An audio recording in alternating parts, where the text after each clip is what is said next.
Our relationship to money is one of the most important relationships that we have. Money is very emotional because it is tied to virtually everything we do in our lives, whether we like it or not. And what's wild is that there's virtually no formal education around it. He wrote, after almost 20 years as a financial advisor and fintech CEO, money is not the root of all evil, but our lack of education, literacy, and understanding of money does lead to a lot of bad things.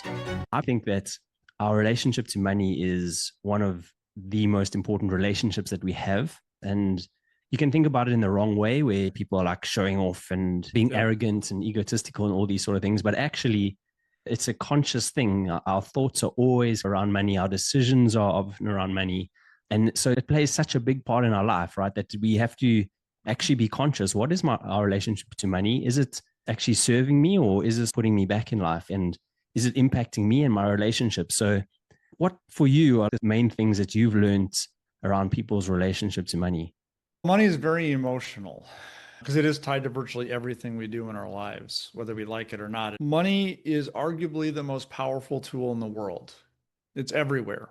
And whether it's rands, dollars, pesos, trading goats for cattle, whatever, right? Like we have this monetary system and it takes different shapes and forms. And what's wild is that there's virtually no formal education around it. And when we're not educated, as I said in that post, bad things can happen. But there isn't really any formal education. I struggle with why. Part of me feels like there's this undercurrent of we don't want most people to know how to use it because then we can control people. I think at the end of the day, it does impact our lives when we don't know how to use it because now we fear things, we make bad decisions, we don't understand the impact of our decisions. But on the flip side, man, when we do know how to use it, wow, really cool things can happen to our families, our communities, charitable causes we have, business. So many great things can happen when we have some education around it.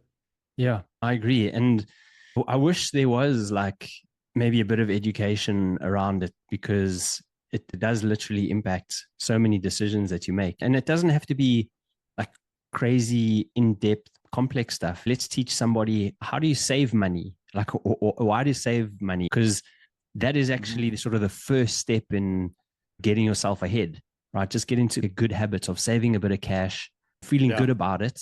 And then that just leads from one thing to the next. Real basics and tie a why to it. Yeah, basic understanding, but also why should I know how to save?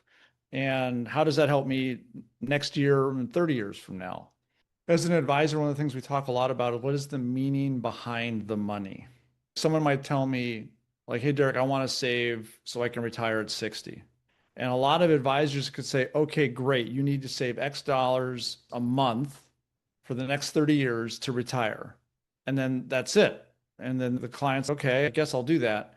What really should have happened first is, why do you want to retire at 60 or 55? And they'll say, I don't want to work my whole life and I want to do this. Like, why? Ask why 4 or 5 times. Peel that onion back so you really get to the actual root. What is the emotion? What is the hope, dream, or goal that they're driving at? And then when you go back and say, hey, listen, you need to save $1,000 a month because you want to go buy a yacht and take your grandkids around the world when you're 60, now you've tied the emotion, the goal to the money, and now it's much more meaningful and impactful. So I think a lot of times we get really clinical on it and then we don't go any further than that. And we really need to, because money is emotional. We have to connect it back. And when you do, man, people make great decisions and they stay committed to the decision. They remember why.